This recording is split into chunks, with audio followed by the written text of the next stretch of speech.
Hey everyone, welcome with a fresh perspective, and the Layman Apologist Hey, along folks. today with Orthodox Philip on our program that we have yet to name. We have been trying to engage the audience to help us come up with a name lately. So right off the bat here, I'll just ask everybody, feel free in the chat today to throw out name ideas. Maybe indicate though that it's a name for the program. Maybe put program title next to whatever your name is. Otherwise, we'll just think you're randomly saying things that we don't Because understand. if we choose the name you go with, we've got a big surprise coming for next year. So pay attention. But if you don't give us a good name, there will be no There'll be no surprise. surprise.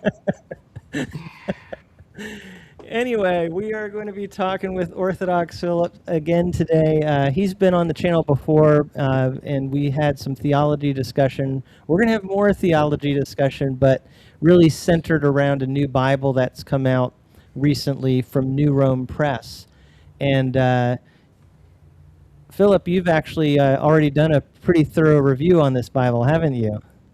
Yeah, I did. I just recently came out with it. I know I'm a little late to the game, but there's a reason for that. I got a defective version of the Bible with one of the pages was folded back and sewn into the Bible. So I opened it. I was pretty disappointed. I was like, oh no, I waited so long for it. But it's okay. I got it replaced really easily. Father Michael over at Newrome Press agreed to an exchange. So yeah.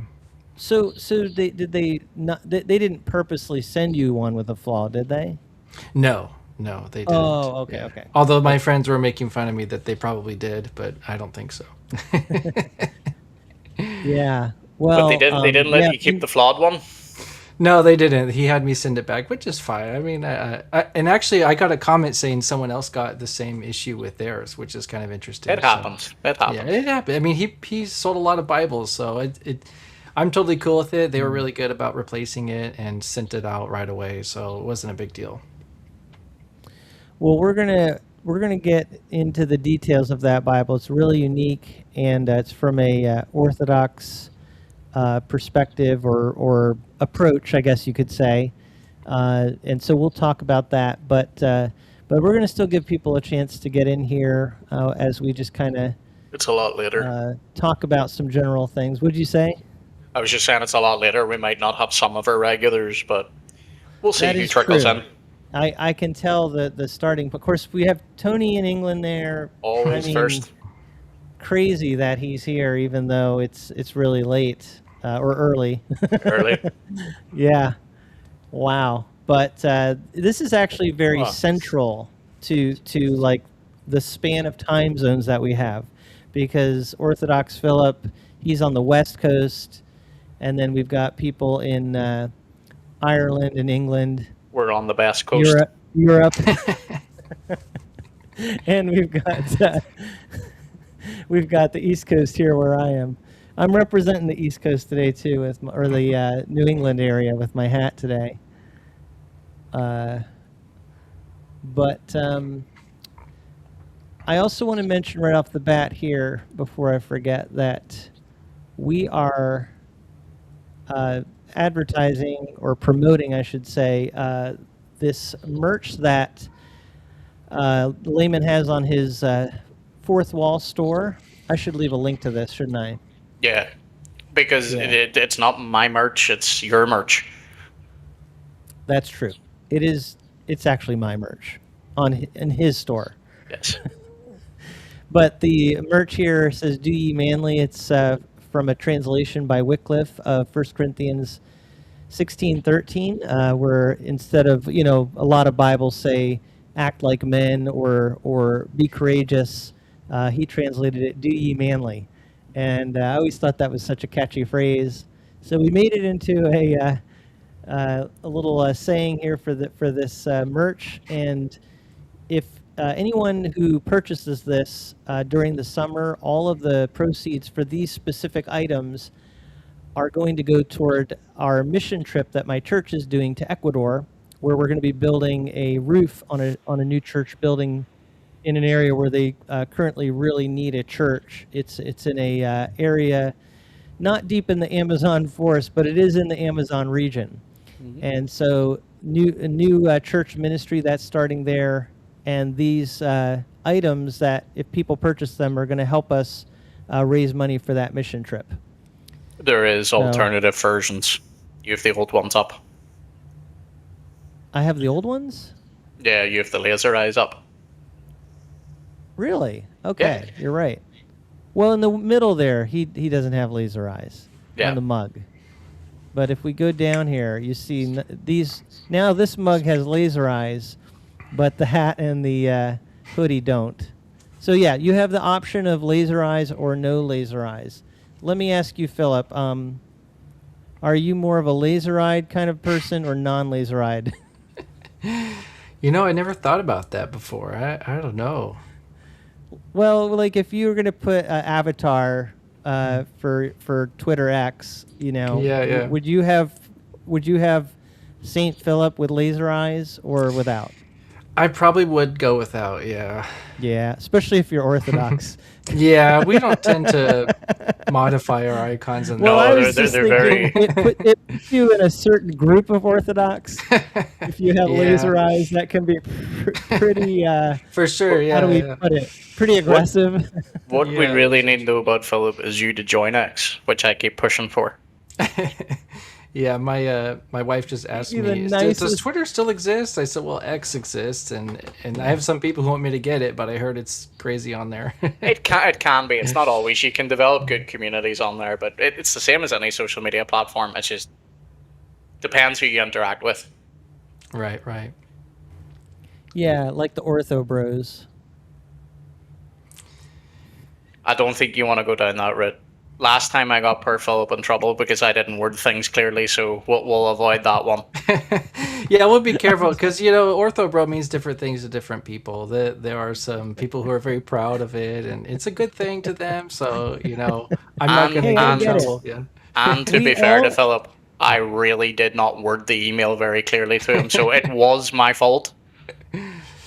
That's okay. Yeah, no, it's okay. In each of our camps, we have very passionate people, and sometimes that can veer off into ways that we may not personally agree with how they go about things. I mean, if you take the Presbyterians, like Layman over there, I mean, there are some Presbyterians that I don't know what they call them, but they can be pretty Presbyterians.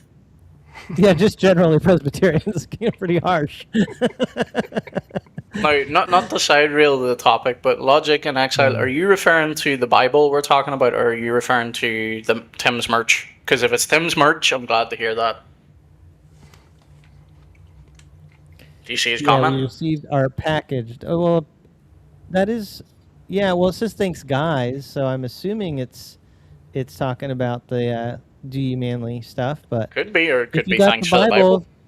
Yeah, if you got the Bible, tell us what you think as we're going along here. Yeah. Well, I'm glad to hear, if it is the merch, I'm glad to hear, because that is the merch, good to hear. So once you're on Fourth Wall, after you make so many sales, you get moved into their affiliate creator, which means you get access to more premium merch quality. So the price goes up with it, but honestly, you do pay, you get what you pay for is what I'm trying to say. So I'm glad to hear you like it. Yeah, it's good stuff from what I've seen, particularly the clothing. Mm-hmm. So by the way, everyone, I'm hearing an echo. I don't know whose speaker that is. Well, let me mute and tell me if you still hear it. Hello, hello, hello. It must be you. I wonder why. That doesn't usually happen. Hang on. Let me toy with the settings while you're talking. Yeah, so this is Orthodox Philip's YouTube channel. Not apparently, he's not apparently currently on X, but I know you are on YouTube. Are you on any other social media or just YouTube? Just YouTube for now. Yep, just YouTube. Yeah. That's good. I mean, YouTube, in my opinion, is one of the more healthy platforms on social media. I'm not saying there aren't, negative things on YouTube. There are, but generally the way that YouTube operates tends to lend more to good interactions depending on the content you're putting out. With Right, X, yeah. it's really hard to have a positive experience. How's the echo now, by the way? I'm not hearing myself. Okay. Yeah, Sounds good. Yeah. I don't Sounds know. good to me. Yeah. And I think all our levels are good. I mean, let us know in the audience if anything sounds weird, but to me it sounds good on my end. But yeah, you've been I know we're going to talk about the review you did of this Newrome Press Bible. But you have other topics that you've been talking about. What are some other topics of interest that you have that you cover on your channel?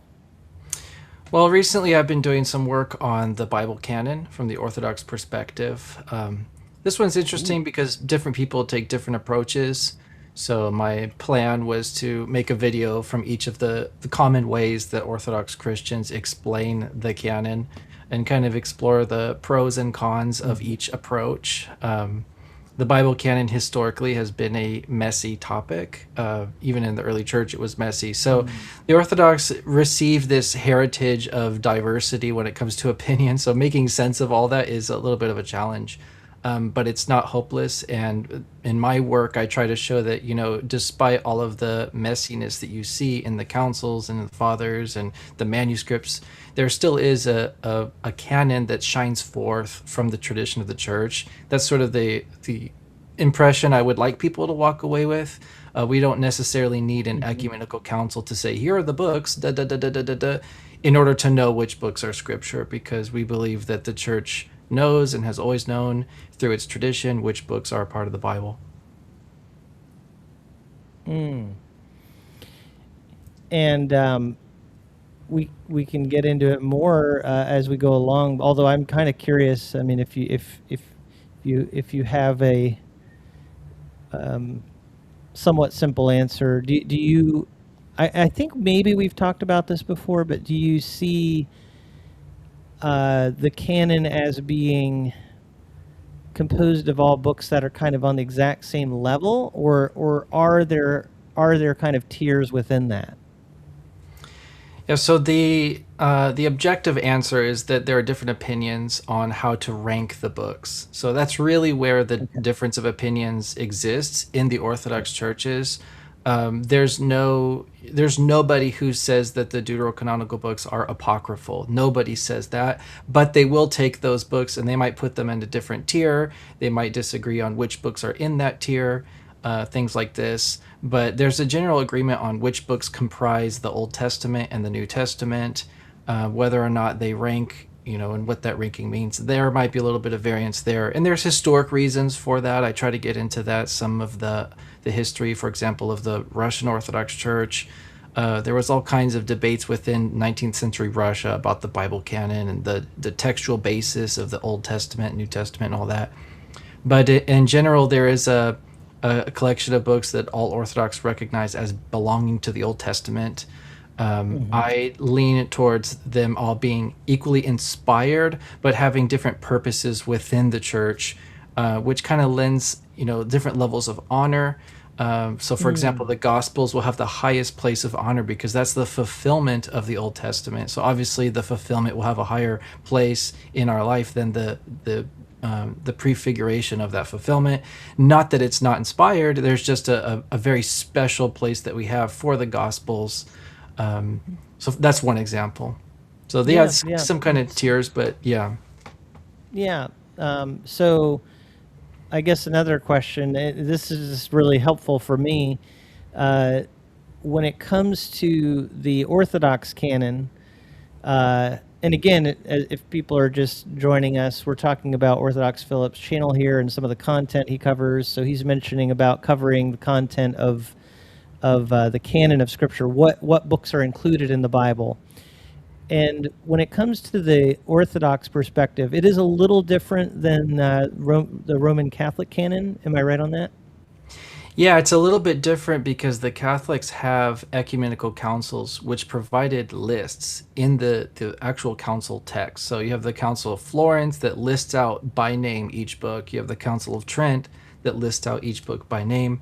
The Orthodox Church doesn't have that equivalent in any of our councils. Now, there are local councils with lists that have been ratified and caught up into our canon law. But those lists aren't the same, so it does take a little bit of work to try to understand, okay, what do you mean with all these lists, and try to harmonize them. There are people who do harmonize them, and I talk about this in some of my videos.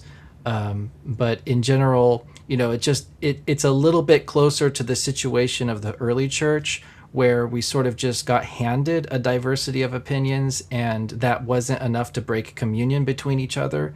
We could accept slight variations of opinions and be okay with it. But it doesn't mean we're opposed to having an ecumenical council with a list. We just haven't had that yet in any of the councils that we've had. Yeah. Mm-hmm. Do you know offhand? I'm thinking like there's altogether 4 what we might call 4 Maccabees books. Right. Like, so would that be one of the differences? Would you guys include more of those? Yeah, some people call this the fuzzy edges, and I like this term because if you look at the manuscript witnesses, it's all over the place on the books of Maccabees. Some have 2 books of Maccabees, some have 3, some have 4, some have none, and so it's pretty, it's pretty difficult to find a consensus on the 4 books of Maccabees. So I think those particular books are some of the most challenging to deal with when you're asking about the canon. Even in our canon law, there's textual variants about the books of Maccabees. So if you look at the Council of Carthage, everybody knows it says Maccabees 2 books. But if you look at the Greek translation of Council of Carthage, it's missing the books of Maccabees.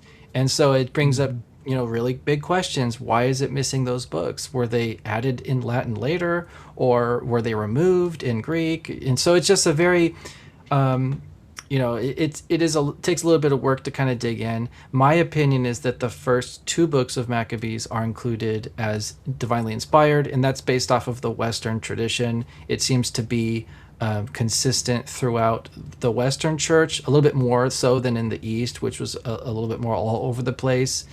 And I agree with one scholar, Dr. Henry Sweet, who thinks that that's probably by the influence of Origen, because the East was still reading Origen, and he kind of designates the Maccabees from the rest of the books and introduces some of the rabbinic Jewish opinions.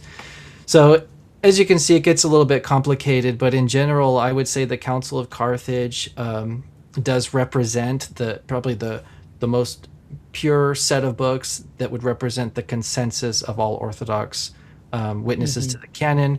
The very same list is provided at the Synod of Jerusalem in 1672.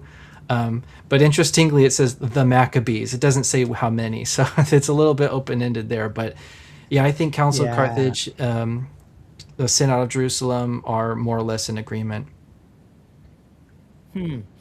So, yeah, and when we get to talking about the specific Bible, we can talk about the books that are included. I guess my question right now would be, is it always the same books in your Bibles? Like, if it is a Orthodox Bible, does it always have the exact same books in it?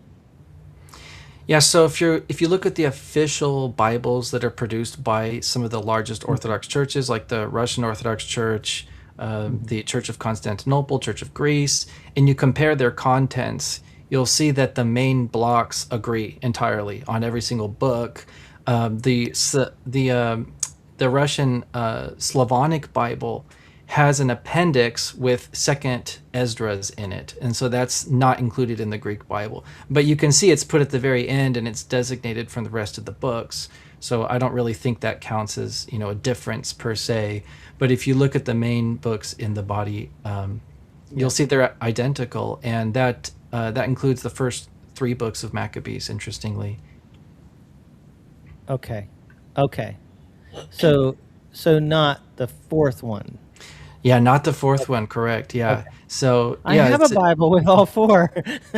Yes, in fact, the Newrome Bible has all four in them. So you'll find some of the church fathers give homilies, like St. John Chrysostom give a homily on Fourth Maccabees. So they were using it, right? It's considered, at least for its hagiography, it was valuable because it contains stories of martyrs, pre-Christian martyrs. Right. Interesting.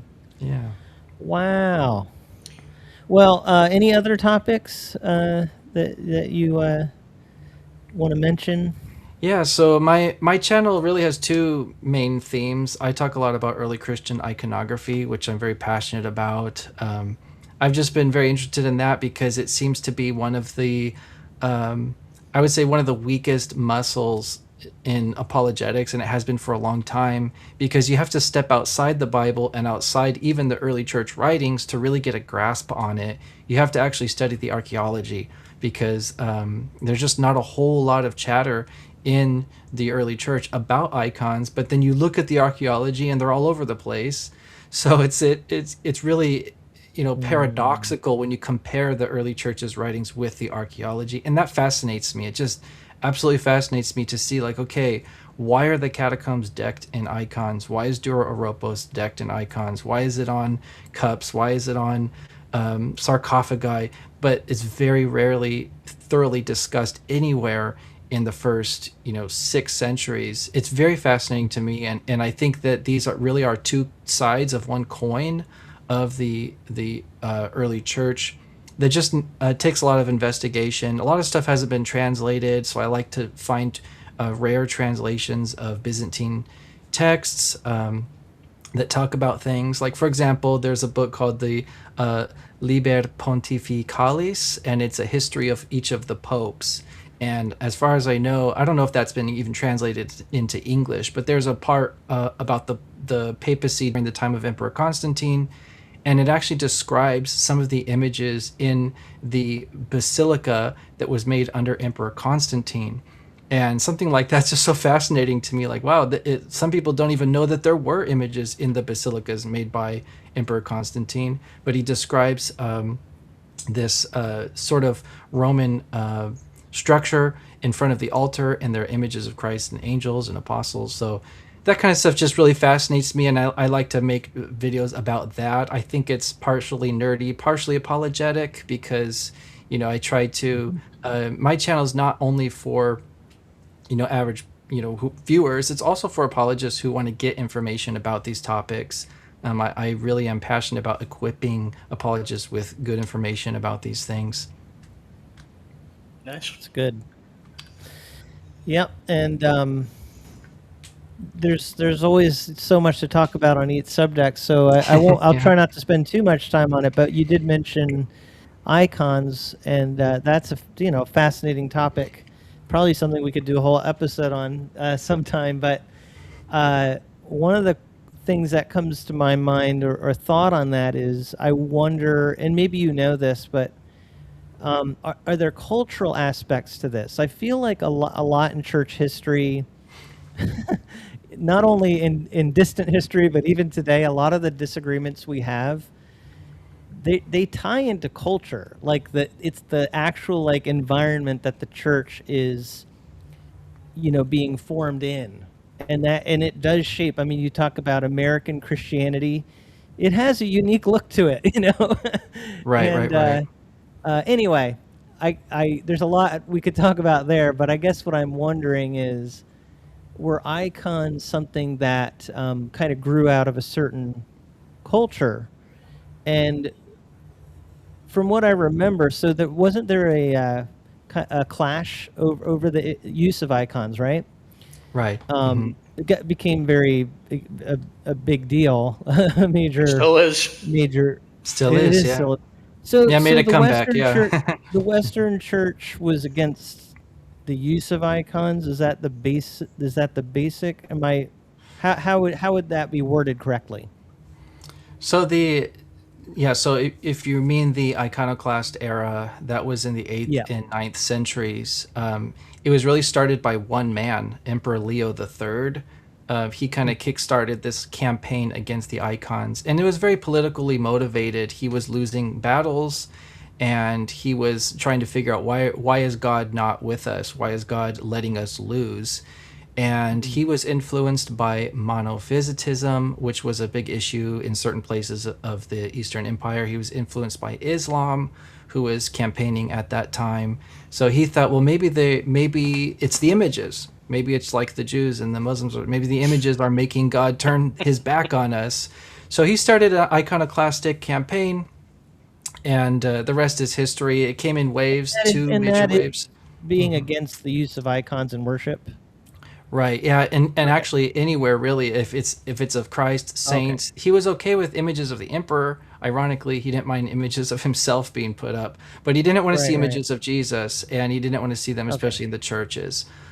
He did smash them, and they were torn down. Some people try to downplay that a little bit, but yeah, it ended up being a big controversy. I'm trying to remember it. Believe it or not, I have studied this some, but it's not my main area of focus. Church history is not my main area, so I get very fuzzy on a lot of these details.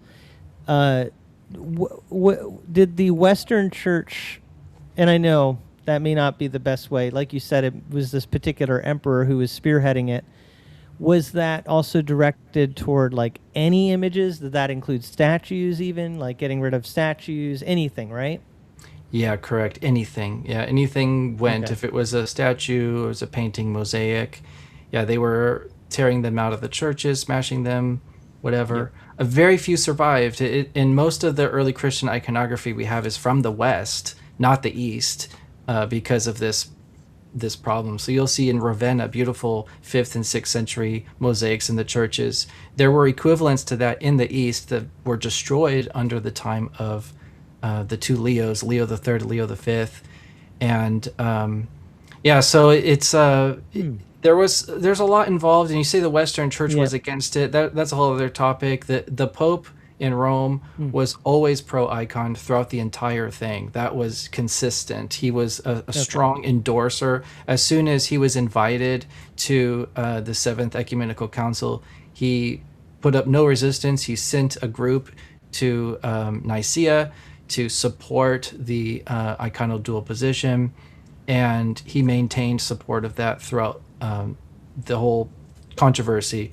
Now, there is also some politics there as well.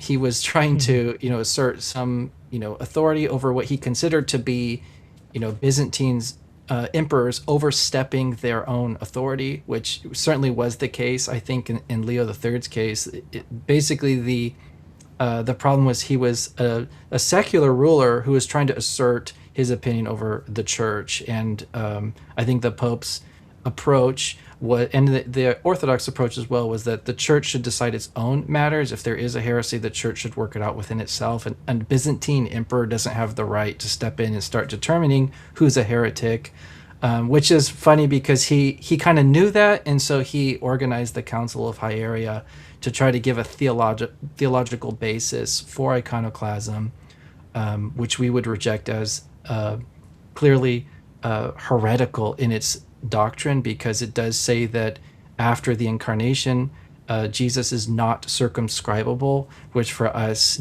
would deny the incarnation, because if you can see him, obviously you can make a picture of him. So that's I guess what I'm curious about, when all is said and done, is there a difference in the Eastern and Western Church on the overarching trajectory of how they operate in the use of icons? Would you say there is a difference, or is it again? I know some of this might be cultural, because I'm looking at this as a Protestant evangelical. I'll actually put it that way. I don't want to insult Layman and call myself a Protestant.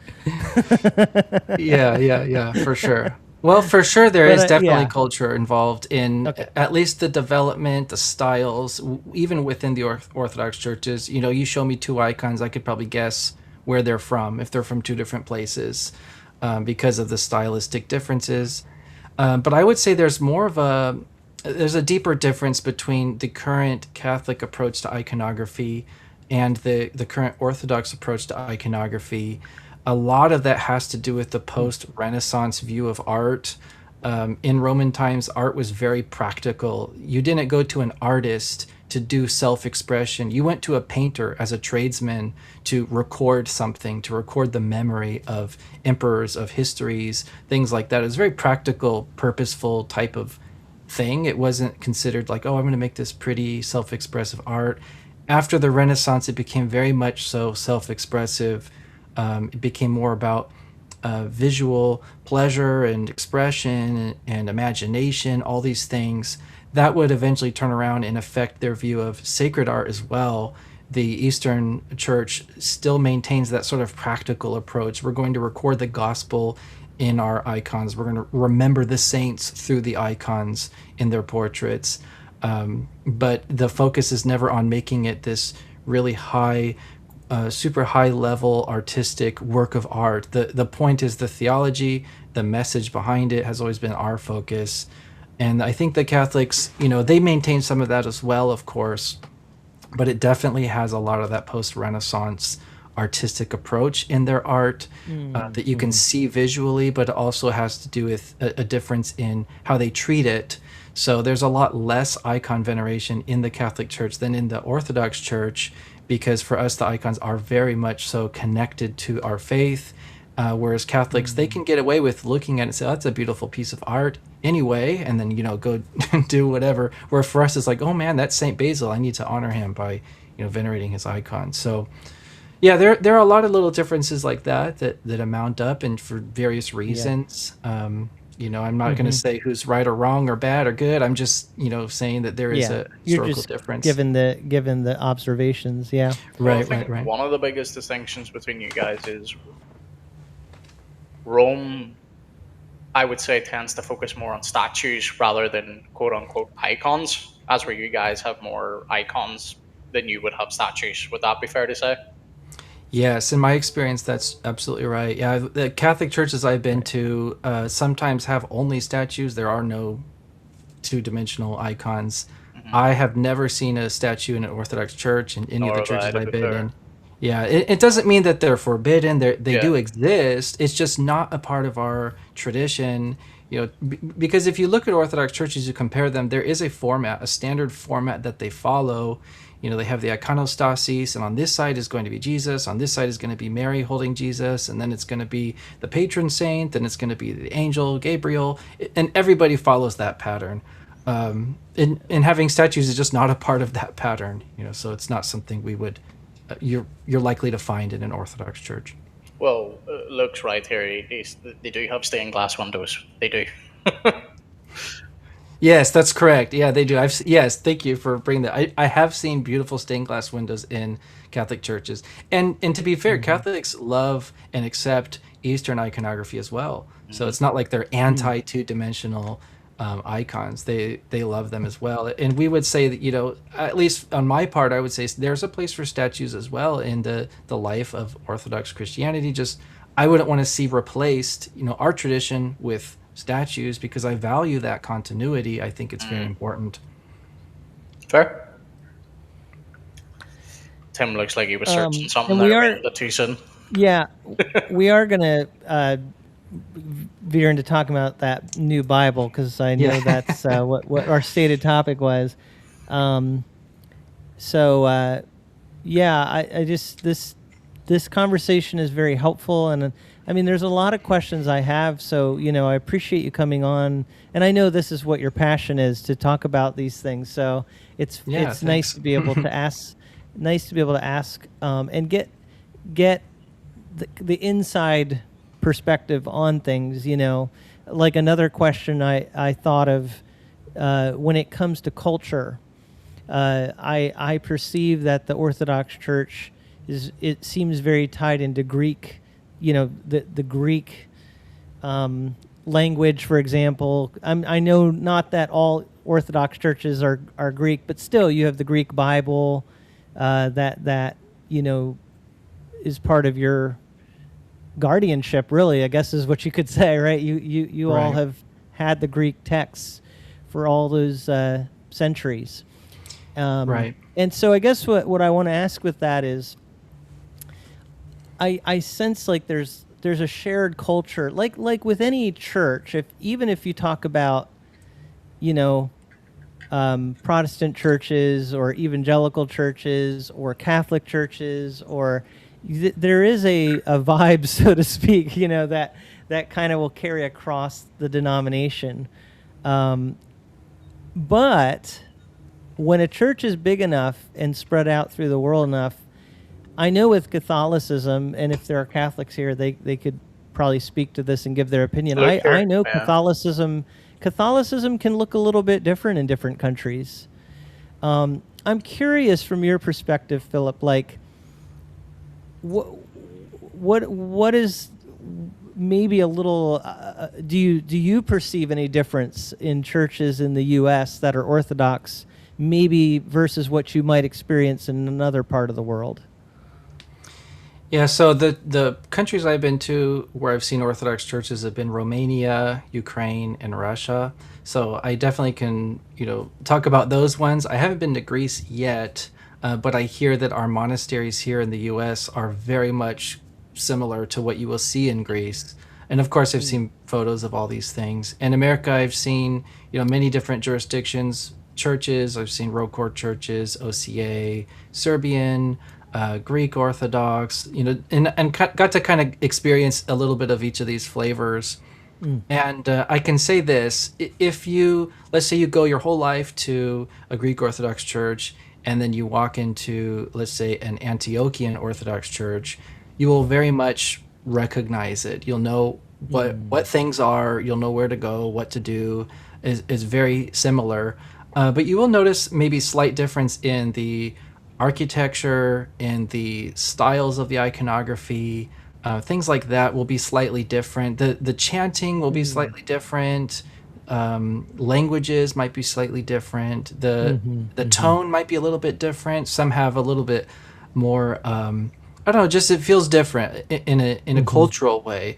But you're not going to be like, wow, what are we doing now? Like it's the same liturgy, it's the same faith. You're going to understand. And maybe there's more uniformity in the Orthodox Church than in the Catholic. I could be wrong on that. I'm curious, but I feel like with Catholicism, there's certainly a lot of shared things. That there's maybe a broadly shared liturgy or things you must do as a Catholic church, but from what I've heard and observed, like you can find a bit of variety depending on the country you're in or even the specific church. So maybe in the Orthodox Church there's even more uniformity maybe than in Catholicism. I'm not sure. Yeah, I my 2 cents, I would say yes, definitely. Yeah. And that's, again, my experience. I've been to traditional Latin Mass multiple times. I've been to Novus Ordo Masses. I've been to a charismatic Catholic Mass and service before. And I can tell you the experiences of those three is very different. And I have friends who, they go their whole life to a Novus Ordo Mass. They were not comfortable in a charismatic Catholic environment. It was very uncomfortable for them. I've had friends who have never been to a Latin Mass, and I've gone with them, and for them it was very different. I don't think you would find that sharp distinction between the different Orthodox churches. I just had a memory of I think it's the guy, and we've talked about him before, Layman, Gospel Simplicity, that guy. Oh, yeah, Austin Suggs. Yeah, I think he went to a church. And I don't remember the church. I don't remember. It was a Catholic church, but it was like very contemporary. It was this really unique blend. So I'm guessing you probably would never see that in an Orthodox church, no, right? For sure not. Yeah, currently we're all pretty standard. Yeah. It's like there's just like how do I say it? There's like a Russian imperial kind of style that you'll see in some of the ROCOR churches, Ukrainian churches. And there's kind of a Greek Byzantine style you'll see in the Greek churches, and a little bit of an Arabic flavor in the Antiochian churches. But that's like a difference in how they design the building. how they, where what the They're icons all look agreed like. that it needs to look old and ornate. Yeah, but I mean, for if you're unless you've been studying these things carefully for years, they're going to look more or less the same from an outside viewer. Like you walk into a church, you're going to know Oh yeah, immediately yeah. this is an Orthodox Yeah. church.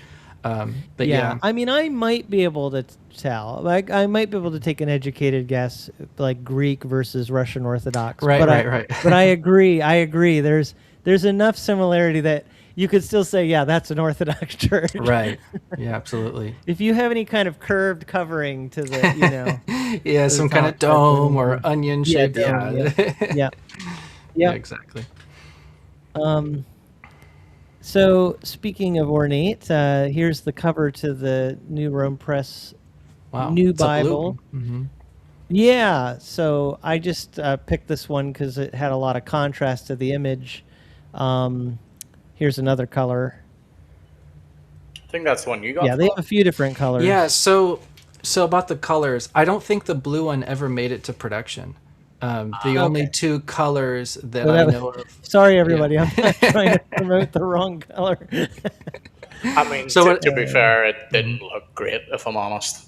Yeah, so what he did is they did a poll. Like he did a post, he showed different colors, and he had everybody vote. I think it was on the New Rome Facebook page, and everyone kind of said which color they prefer, and then they printed that color. This is the ochre color. That's the one that I got here.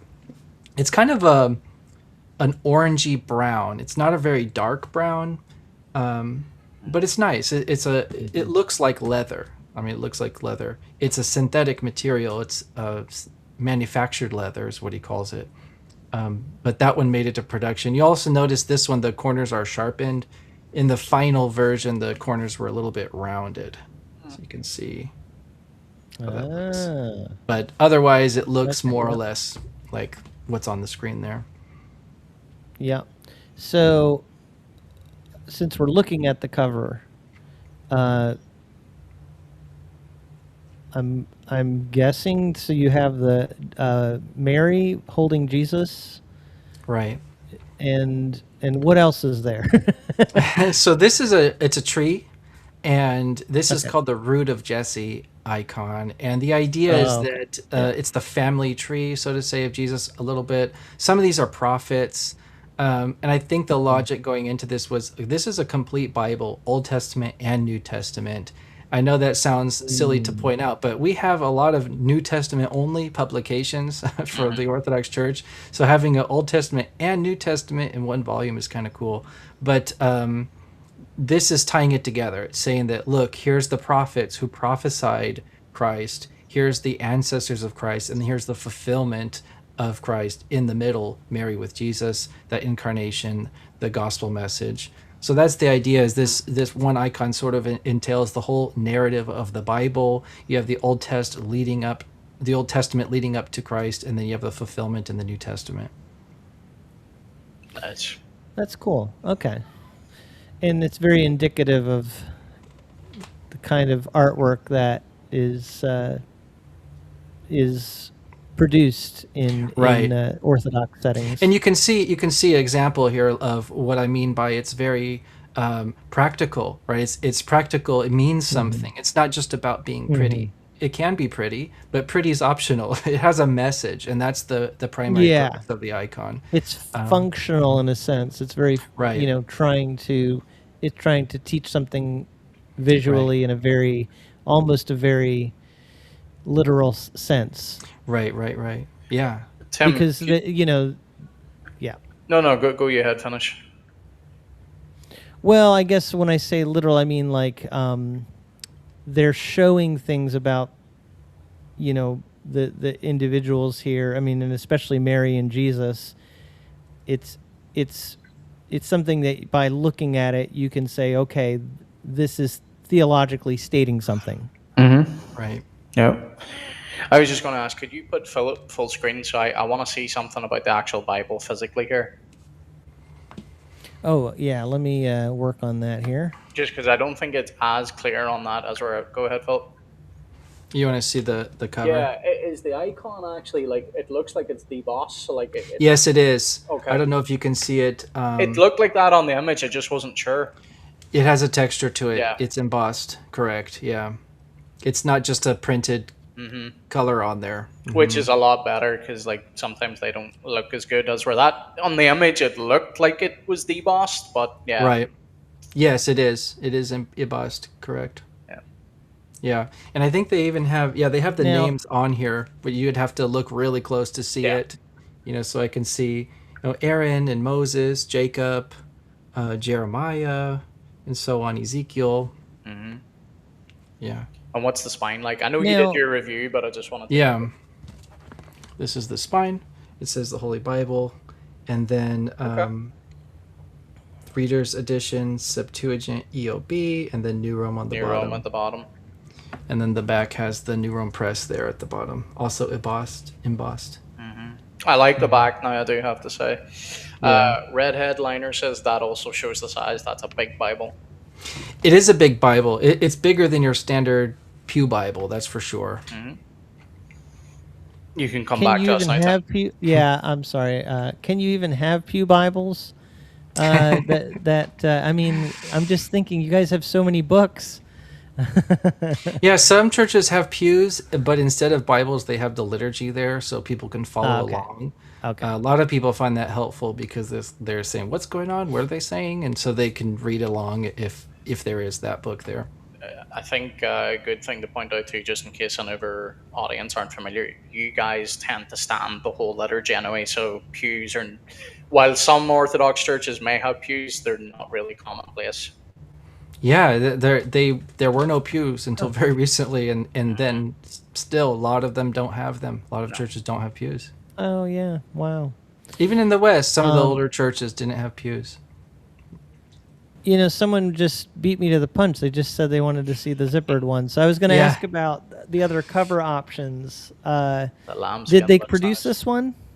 Yes, this one was produced, and that's the color Okay. it was produced in. So my friend has this one, so I haven't got to see it in person yet, but I will see it in person, and I might show it in a future video. I don't know, but I was going to it's, say you asked to do a review of it. yeah, it's a. I heard good things about it. It's real lambskin. It's not a manufactured leather. Each one of these comes in two versions: the zippered and non-zippered, which is interesting. I got the non-zippered, but this one you can see has a little zipper on the top, and you can get the non-zippered or zippered version of this. And this cross is from I believe it's a 13th century church from Serbia, and this was painted on the wall within the church, and they just thought it would make a great cover cross, so they added that to this one. Yeah, it's very beautiful. Now, I really like the look of that one, but did you say that one also comes with a non-zipper? Yes, it does. You can get the non-zip. I would choose Now, that. yeah, there's something else about this one. This was released for a very limited time. I believe it was back in November. And then they sold out, and they were kind of ambiguous whether or not they would be back. And then I just heard recently that they were back, but they're letting them out only in like little bursts. So they'll say like, okay, it's available, and then people order it, and then it gets sold out for that group. And then a little bit later, they'll say Interesting. again, it's available, and then people order it. And I think the reason is because they're trying to make it, try to give people a chance, so that if you really want one, you can sit there waiting by your email, and as soon as you get that email, you have a chance to get one. I think that's what's going on, so that you might still be able to get your hands on the lambskin one. Otherwise, the only ones available are the manufactured leather. Well, Okay. I'm going to show something here. So, again, I don't want to raise any false hopes, but let me just show you their current website. So this is Yeah. the Reader's Edition. This one's the lambskin, the zippered lambskin. It looks to me like currently you Really might good be able price. to get it. Yeah, I think they're working on the website, because every day I check it, it looks different. So I don't know what he's That's working true. on there, but Yeah, you never know. keep an eye out. Yeah. Keep checking it. You never know when it'll be available. So when you kind of click on this, they have different covers. Yes. There's the Okay. 4 colors correspond to the 4 different types. So there's the manufactured leather comes in zippered, non-zippered, and then the lambskin comes in zippered, non-zippered. So there's going to be 4 different ones Interesting. there. And again, that price is really good. I thought that'd be a lot dearer. Yeah, the price is, it's normal for this tier of a Bible. They put a lot of quality into it, a Well, lot I of work saw the into it. box. Yours came in like you don't. Yeah, Sometimes you don't even get boxes right, for right, that right. price. So that's what I remember. Like it's actually a very good price in my opinion. Yeah, it's fair. I know some people have complained about the price, but for what you're getting, it is fair. Well, I gotta say, I mean, I did watch your review, but it's hard to tell in a review like all the materials. But Right, right, right. am I reading this? So this is a standard. That's just a synthetic cover. Yes, this one, as I understand it, is fully synthetic. Yeah, because I do feel Manufactured. like that's a pretty. I mean, it's not a. We have to get used to this. That there has been inflation. I actually was thinking about this. So, just this is gonna. It's hard to accept this, but I bought a Schuyler Bible back in 2018, and it was on sale, but it was $165. And I kind of pat myself on the back now, like, yeah, wow, I only paid 100. But I looked up the inflation rate, and by today's standards, I paid over $200. I mean, it's so even $125. That's just how prices are. That being said, it seems more on the high end for a synthetic cover. Now the lambskin seems like a great deal, to be honest with you. That's why I'm kind of fascinated by these prices. But Yeah, that being that's said, fair. I don't know. One of the things too, I'm comparing to Protestant Bibles, which are usually the plainest Bibles in the world. So it's not necessarily a fair comparison, Well, because if that's they're why I added printing in in. color, Yeah. if they're printing in color and they're doing a lot of images, that costs money. And Yeah. the fact that it does come with such a nice you've Tim, like you review Bibles all the time. I used to review Bibles. We've all seen ASV's very plain clamshell boxes that they used to do, but Mhm. whenever you see the clamshell in this one, it actually looks like premium quality. That's why I don't think the 125 is Yeah, all this that bad. box. Yeah, like look at that. Yeah, Yeah. but for me, like, I wouldn't want to spend a lot on a Bible just because of the box, even if the box was really nice. However, the printing on the inside, that is definitely going to affect the price. And some of that's going to be the paper quality. And so I'm assuming that, now I haven't held one, so I don't know what the paper quality's like. But I would assume the paper quality's pretty good. And certainly the fact that you have images and different colors, that always adds a lot to the price of production. Right. Yeah, I think all of that is a factor. The paper I heard was designed for this publisher. So all of their Bibles have a unique, or all of their books have a unique paper. It seems really nice, in my opinion. Some people say that there's too much bleed through, but it has the Lexham English Septuagint in it. And if you look at the Lexham English Septuagint published by Newrome Press, it has an even worse bleed through. So I think, out of the 2 publications that exist of that version of the Old Testament, the Newrome Press paper is much better quality than the Lexham paper in the official Lexham publication. Plus, it's an already big Bible, so if you added thicker paper to negate the bleed through, Right. it's going to be even bigger and even thicker Yeah. and cost more. Right. So, Right. Exactly.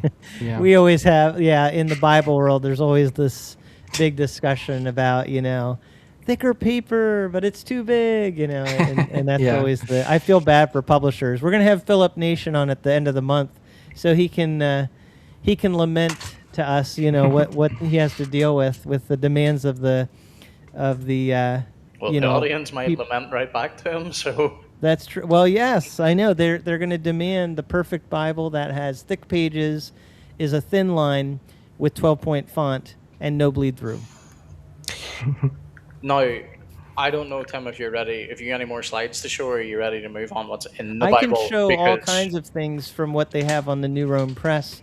But the only reason yeah, I ask is I don't want to move the conversation ahead, but there's a question I'm dying to ask because it shocked me whenever I watched Philip's review. go ahead and ask. The book of First Enoch is in this. Yes, How it is. / why? Yeah, that's an excellent question. I think it's one of the most unique features of this Bible. I don't know of any other Bible that has First Enoch in it.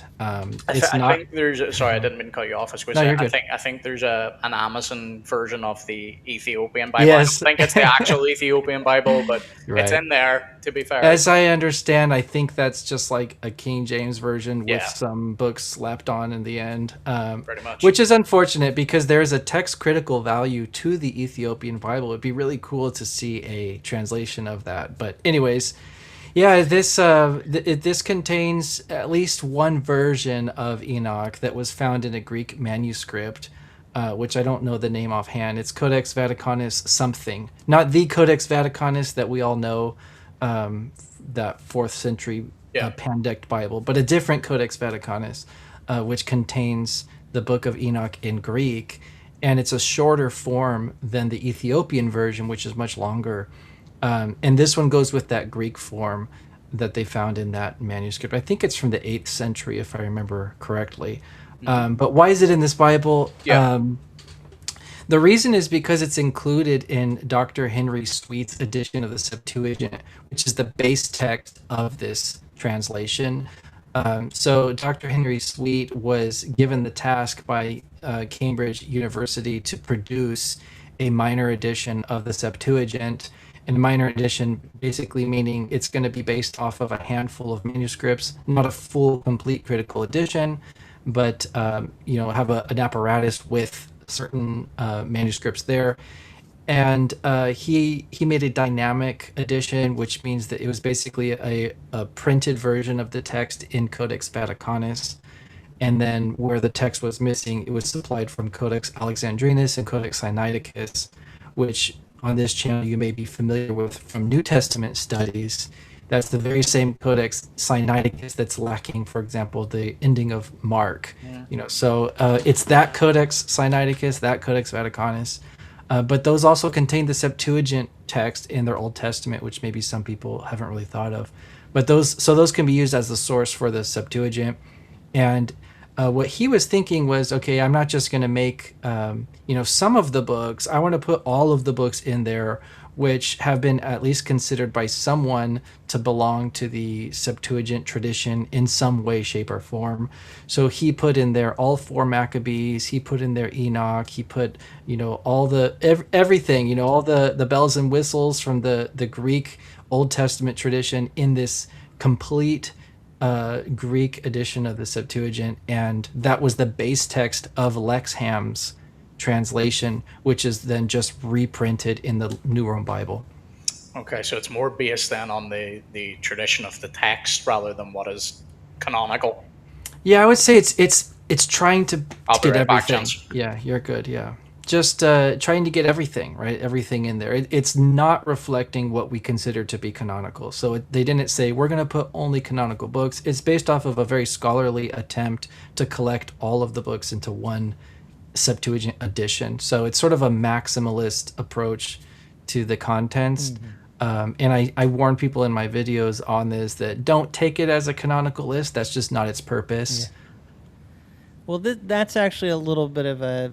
we had a fairly heated discussion on this, and you might have been listening, and I'm sure you're coming at it from a very different angle, but yeah, as someone who has from your perspective, a much more limited list of canonical books, I struggle even when you include, what I would call the apocryphal books or the deuterocanonical books, just from a Protestant perspective. In other words, of course, I would expect Catholics and Orthodox to have that in their Bibles, but if you're producing Protestant Bibles with it and you don't distinguish it anyway, once you put it in a Bible, people start to treat it that way. And now, I haven't looked at this, but I'm curious, is the book of, First Enoch, does it look just like all the rest of the books? Yes, it does. It's just put in there. Yeah. Yeah. Mm-hmm. Yeah, so if you don't, there might be introductory material that explains a lot of this, but if you're just someone who doesn't know, of course, I will say most Orthodox people, they're pretty informed about, a lot of these things. So, but if you were new to all of this and you picked up the Orthodox Bible, you might just assume all of those books are the Bible. Yeah, I think that part of this is it's kind of always been this way. You think about those old codices like Codex Alexandrinus, it's just completely loaded with stuff. It's got the Odes of Solomon, it's got all four Right. books of Maccabees, it's got all these things. It's a library. It's a library, and I think that that's sort of the ethos that we have. Is Yes, when we pick that's up right. this physical volume, we don't think Yeah. I'm holding only the canonical Right. scriptures. We're picking up a library Yeah. of sacred Yeah. texts for us that are at different levels for different purposes, but are collected into one volume. And so it's just a little bit different target Yeah. that we're trying to hit. Yeah. That's a good point that you're making there. How you view that. Protestants, we obviously come from a line of thinking that in some ways is very Western scientific. I mean, maybe that's not how other people would put it, but I would say that there's an overlap there. There can be. With how we look at history and how we're like searching for clues, and that's why Protestants will even debate, like, should we have the long ending of Mark or not? You hear those discussions. I don't think you guys are really having that discussion in your circles. No, yeah, and this is another great point that I hoped would come up in this discussion is when we're approaching text criticism from an Orthodox perspective, there's a different question that we're asking. Generally, in text criticism, the question is, what was the original reading, right? What was the original content of Paul's letters? What was the original book of Genesis, that would have been there in the scrolls in Jerusalem, so on. The Orthodox just don't ask that particular question. They would focus more on the question of what was the text that the church read in its life, in its traditions, in its lectionaries. So you think about, for example, the New Testament in this Bible is a very unique one. It's a translation of the patriarchal text. It's not a translation of the Textus Receptus. It's not a translation of the majority text or the critical text. It's a whole new base text, the patriarchal text. And the patriarchal text was made from medieval era manuscripts. And we were happy to have that because, again, we're not trying to go to the earliest, most ancient, reconstruct it. No, we're saying these collections of manuscripts, these are what were actually used in the churches for centuries. And so we would take those, combine them into one edition, and we're happy to have a Bible that reflects the historic Bible that was read in the Byzantine churches. So it's just asking a little bit different question. It's trying to be faithful to in continuity with what we've always been reading. Now, does it mean that I think this is full of interpolations that were added? Not necessarily. I think there is room to say, well, it's both. Maybe it's both faithful and the original. But it's just not the primary concern to reconstruct the original. We're trying to just be faithful. And I think that there are some Protestants who might feel the same about their approach to that. It's like, well, the Textus Receptus they maybe would lean in that direction a little. I mean, Right. you kind of fully embrace that and kind of go all in a sense with, like, it's the church. It's the church that has preserved. God has used the church to preserve this. He's, Right. this is, so we don't want to get too fixated on the particulars of how that transpired. Just accept that God did this. Right, and I right. think some Protestants at the end of the day hold more of that approach. And honestly, I grew up in a background where the King James was the Bible, and in some ways there's a similarity there in terms of, like, one of the ways of thinking is, well, this is what the church has always used, was the Textus Receptus, and the King James is based on the Textus Receptus. So, there. I know it's not exactly the same, but there can be overlap. It appeals to the same thing, because whenever you say Textus Receptus, you're saying the received text. So received from what? That's right. Yeah. That's right. And Yeah, I think there's a mhm. reaction against changing something that has been part of the church for so long. There's kind of this intuitive reaction against that people who love the King James have. And that makes sense. I mean, I can understand. I think the Reformers, and I know this is a whole separate discussion, but the Reformers were kind of sometimes reevaluating a lot of things in church history, and they were also acknowledging, wow, some of these things weren't as, at least in the West, some of these things weren't as clear-cut and settled historically. There actually were conversations, and it wasn't always cut and dry in terms of, even what the canon included. Now, again, the way you look at that in the East, I think is a bit different. Yeah, I would say to balance this out, the fuller, more complete Orthodox approach is that we're not averse to variance. We're not, scared of variance in the texts. All of these manuscripts are Orthodox, right? Equally Orthodox, even though there are variants among them. And it doesn't really bother us too much because, like you said, it's always been there. There's always been, Eusebius is talking about textual variants in his works. And that's way, way early, and even Origen of Alexandria is talking about textual variants, and there are variants among the scriptures quoted from the fathers. And so it's just a normal part of Christianity is we have sacred texts and there are variants, and it's not the end of the world. It's not something to lose sleep about. None of these variants are heretical. Right, there's no variant that says Jesus didn't resurrect from the dead. So it's something that just we don't lose sleep over on our side. But the purpose of our patriarchal text was sort of to get the closest we could to a general text that the church used. And by the way, it's extremely close to the majority text. It's very, very close. It's closer to the majority text than it is to the Textus Receptus. So that's also very interesting. Yeah, and actually, we've had as guest on here Pastor Dwayne Green. He loves to talk about textual criticism, and he's more of what he calls a Byzantine text. Right. Priority is the position he takes. So he doesn't even think the Textus Receptus is quite the right thing to be focusing on. Although it depends what you mean by that. I think Textus Receptus to some people just means the Bible that we've inherited historically. And in that sense, that's exactly what you're advocating for. But we're talking specifically about Erasmus's Textus Receptus that was produced in the 1500s that became the basis for the King James translation. That being said, it's similar to the Byzantine and the majority text much more than what we now call critical text.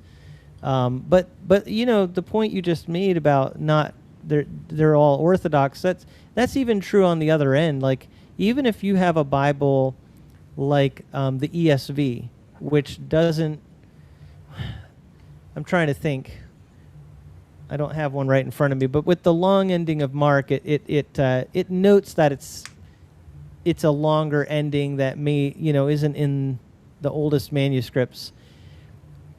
But even if you took out the long ending, everything that's in the ESV still supports all the doctrines that we all hold to as Christians. There's nothing that's been altered in terms of what Orthodox Christianity teaches, and I'm saying that in a broad way. No, I'm not talking about Eastern Orthodox, but the deity of Christ in John 1, it's in every single Bible. It does, if it's unless it's like the New World Translation, but it's in all of the Bibles that are based on good scholarship and the available manuscript evidence. So anyway, I appreciate what you're saying, and this is important stuff. It's good stuff for us to keep learning about. So I'm glad we're talking about this.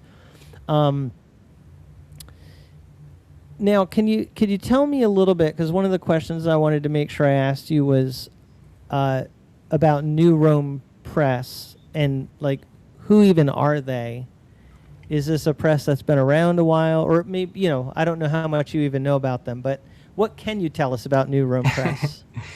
Yeah, I haven't done a deep dive into their history. I know it's headed by a priest, Orthodox priest named Father Michael, and he actually is the one who responds to my emails. So I think he's also their support team. I don't know how big of a team they are. They might be very small.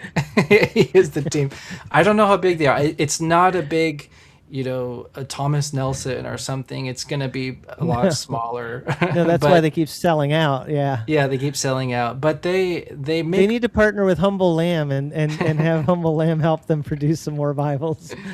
Yeah, we'll see. I don't know. I can say this, though, that every single book that they publish is known for being very beautiful.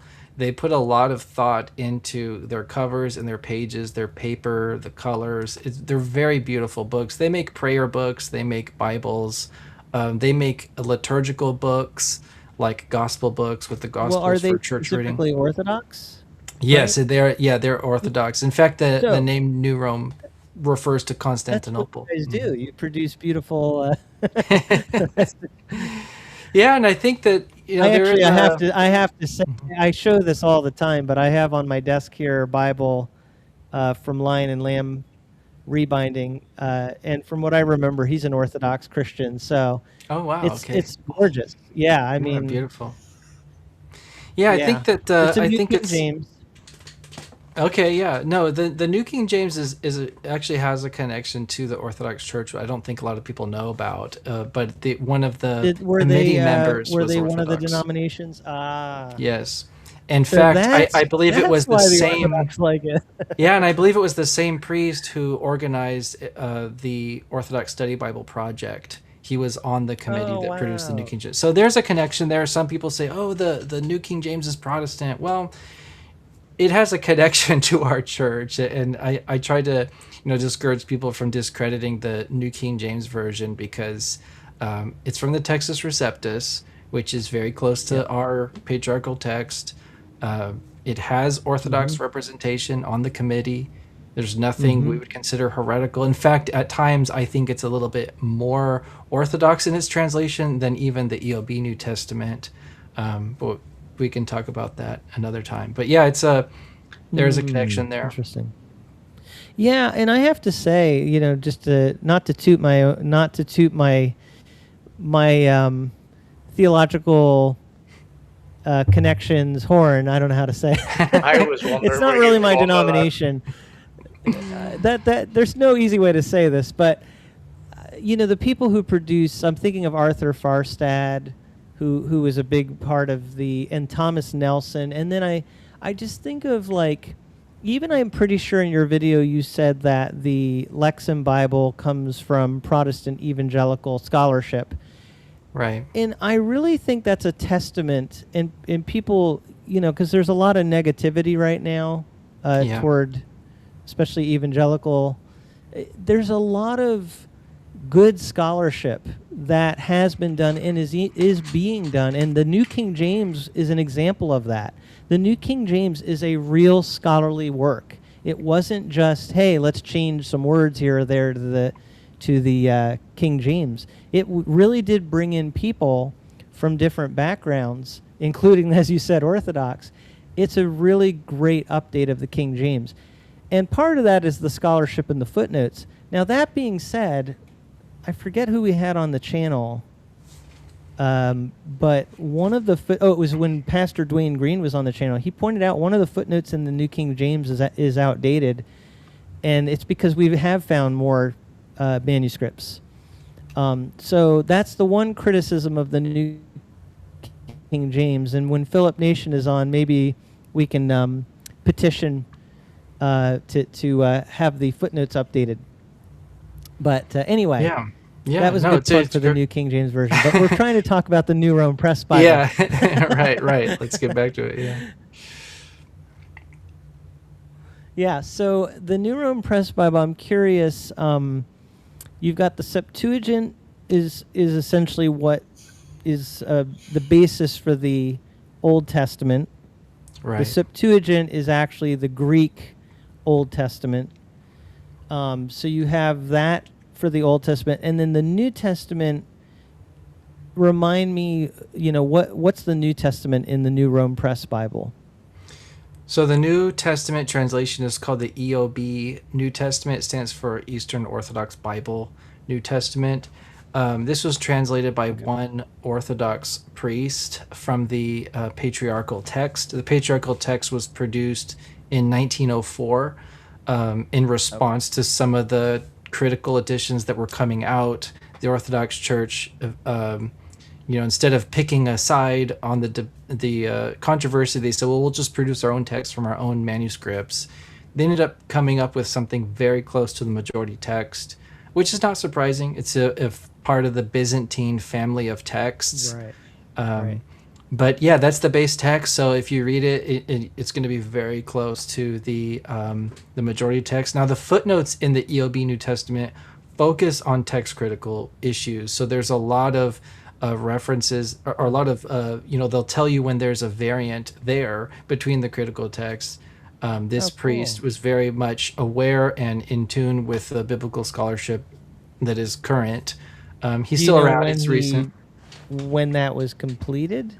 Yeah. One second. I'll just check the introduction here. It was very recent. I think it was 2013.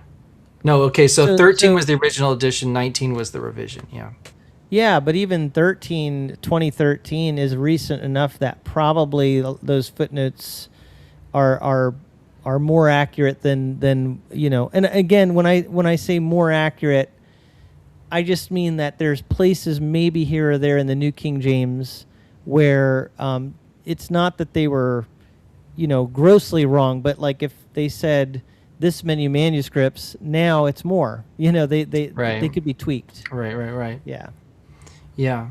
So overall, it's a really good translation. I would recommend it to everyone to at least have on your shelf because it is unique. Most translations are from two texts, either it's Textus Receptus or critical text. That's the vast majority of translations. Mm-hmm. And the majority, of course, being from the critical text. Very few translations have been produced from the patriarchal text. This is one of them. I know of 3. But this is the primary one, and it's just good to have if you want to check, what does it read in the patriarchal text. Maybe you're studying the Byzantine text family. It also offers a little bit different interpretation perspective because it is an Orthodox Christian, so it leans toward the conservative side and uses theological language that we're familiar with. So just a unique translation, I would say. It's not your typical New Testament translation. Yeah, if I could show a screenshot here, and this I'm assuming is from the Bible because it was on the Newrome Press page. And this is a passage that a lot of us are familiar with, so it's good to... I don't know. Let me see. See the wee zoom button there? Yeah. There we go. In the beginning was the Word, and the Word was with God, and the Word was what God was. Now, he does have those extra words in brackets. So is that something you're seeing a lot in the New Testament? Does he use like bracketed words here and there? Yeah, there are a lot of things in the text block. Like he will put some words in brackets, some will be red, and he'll always give footnotes to why he's doing it, what it means. I think that what he's trying to do is highlight things that you might not be aware of if you're familiar with other translations. So I think he's really trying to emphasize the Greek sense that you would see if you read this in Greek. That it's not just the word. It's kind of like the Orthodox Amplified Bible. Sorry. I wouldn't go that far. But, yeah, not that bad. But yeah, I think the idea here is that it's not saying that Jesus is the Father. It's saying that the Son of God is of one essence with the Father. That he is what God the Father is with regards to his divinity. And I think he's trying to highlight that he's trying to say, hey, if you read this in Greek, that's what it sounds like. So some of these notes, like I said, are very interesting. They add a little bit different perspective on it. But overall, it's a pretty good translation. Yeah, and I'm noticing here, he came to his own people, and those who were his own did not receive him. No, Philip, you might not have the answer to this, but why is some of this bracketed in red? That I don't remember. I think he talks about it in the introduction. I will have to check. It Sure. may be that is not backed by a word in Greek, or it may be a variant. Yeah, that's it more could be a more textual variant. maybe more akin. I'm just going to guess here. It might be more akin to our italicized words in the Maybe. King James, like Could where be, yeah. he whereas maybe I'm wrong, but I feel like with the bracket ones that we saw in verse 1, he's kind of saying like that's what the Greek actually, that's the sense you get in the Greek itself. Yeah, it's showing the distinction, because something a lot of heretics will point out is that whenever God is used in this second part of the verse here, they would say, well, that doesn't come with the definitive article. So they're showing here that this is to do with nature. That's right. Yeah. Right. It's actually really cool how they did that. That's really Yeah. interesting. Yeah. And then Yeah, it is an another interesting translation. screenshot. Let me see it. That's kind of zoomed in here. Oops, sorry. I didn't mean to bring that up. Can I zoom out? Yep. Oh, here we go. So again, I think this is from the same Bible. What I was curious about with this, like this artwork, is it actually printed that way in the Bible? Yes, it is. Let's pull it up here. Again, this speaks to what I said earlier, that would definitely be a reason that the price would go up, because to produce something like this in color would be very very expensive. Well, it's a different graphic actually, but it's still colored, which is kind of interesting. You can see it Oh, there. interesting. Okay. So I guess he went with a different. I don't know if it's focusing in on our. Oh, let Yeah. me get Yeah. you on full screen there for a second so we can. Sorry about So that. that Here might you have go. been one of the prototypes. But you can see. Give Yep. it a sec. There we go. Yep. My But it's autofocus in is color. not. I was going to say, great. Philip, if you hide your Yeah. head behind it, it should stop autofocusing. Okay. All right. Is that better? That is better, yeah. Okay. I think it's actually focused Anyway. a lot on those icons behind you for some reason. Yeah.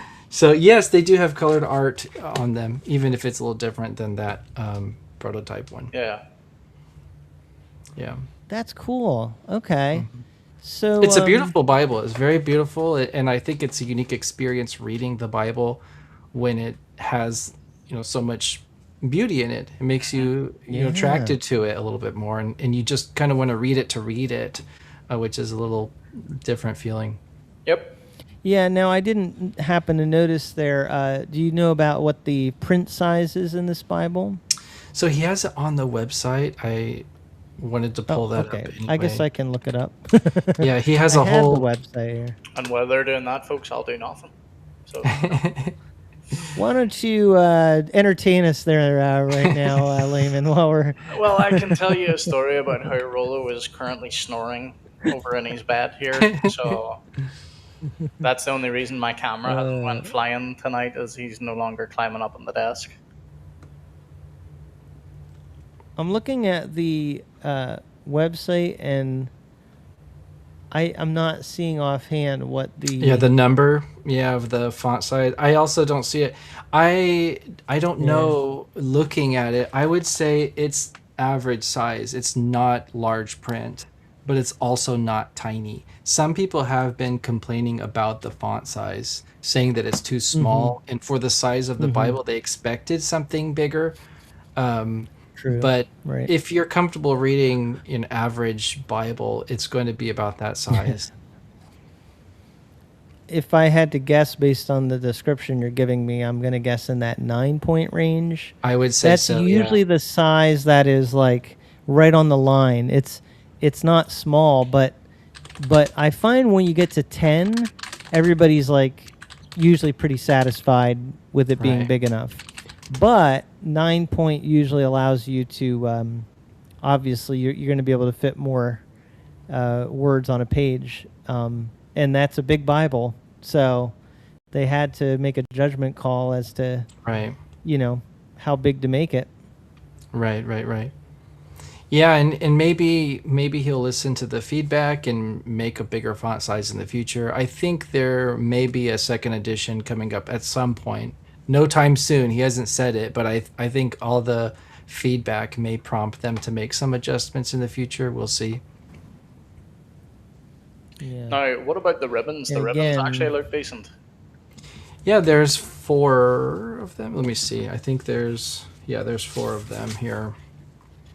They're actually really nice. It's the same on both sides, right? So I don't know, what you guys look for in ribbons. Normally double-sided satin. Yeah, double-sided. There's 4 of them. Very beautiful ribbons. Oh, 4 well, you ribbons, guys you are... say? Yeah, 4. Nice. And the colors, I actually really like the colors. They kind of go with a theme, very natural colors. It's kind of Oh yeah. Yeah. dark blue, almost black, and then red, green, and then ochre color one. I know you guys Wow. already sort of settled this, but I was just checking their page here.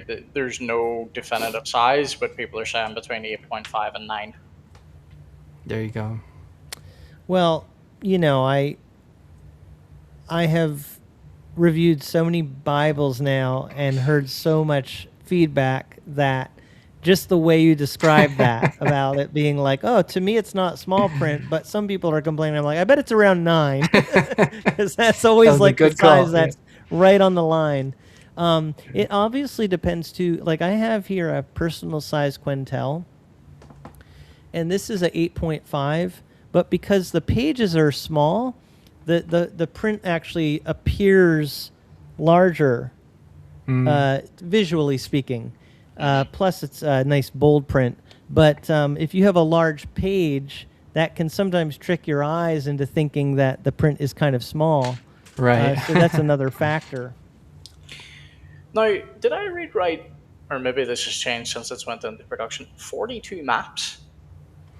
Yeah, 47, 42, something That's like a that. lot. Yeah. And they're from the Holman Bible Atlas. So that's a Bible atlas you can buy. And Yeah. Oh, you got a little Southern Baptist Yeah. contribution there.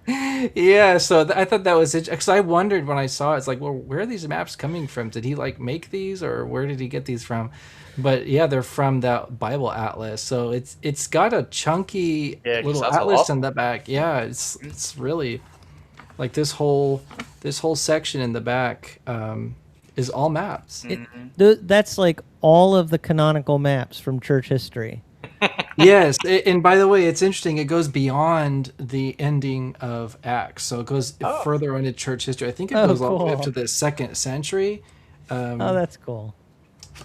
Yeah, it has expansion of Christianity in the 2nd and 3rd centuries, which is Oh, pretty that is cool. so Okay. cool. So you can see Wow. the churches from the early church, not just the apostolic age, but slightly after. Mm-hmm. So it's That very is cool. so neat. Yeah. What a great resource. And I know for some people who are Orthodox, it's just something that ties so closely into your tradition and your views of Christianity that it's going to be a Right. really useful tool. But even for someone like me, clearly I have a lot of learning to do on history and how these different branches of Christianity view things. And like you said, even people who do have different Bibles, this is probably going to add something in terms of the textual basis that's different than what a lot of other Bibles have. Mm-hmm. Right. The Septuagint is a really fascinating, when we're talking, again, that's the Greek Old Testament. That is sometimes in the New Testament what's being quoted. I mean, it appears as you're reading these quotes that, oh, they're actually drawing from this Greek translation. Right. So it's really valuable to be able to see how that reads, and very fascinating. Mm-hmm. Yeah, absolutely. I would say the Septuagint Old Testament, if you don't have one, you have got to get one because it's very different. For example, if you're used to New Testament variants, It's little words here or there. The ending of Mark is going to be a really big one. In the Old Testament, it's wild. The differences between the Masoretic text and the Septuagint. There are full-on stories that are missing in the Masoretic text that are in the Septuagint. There are chunks of prayers that are missing in the Masoretic text that are in the Septuagint. It goes Messianic. way beyond. Sorry, Yes, go ahead. Messianic. No, yeah, in I think you were going here. There's prophecies that are only in the Septuagint that don't work in the Masoretic Yep. text. So it's really today's a very interesting time to be alive in biblical studies because we're post the discovery of the Dead Sea Scrolls. And that really opened the eyes of a lot of biblical scholars that the Septuagint is not just a Greek translation of the Hebrew text. It's a translation of a different version or different recension of the Hebrew text that offers a window into one transmission line of the Hebrew text that has since been lost.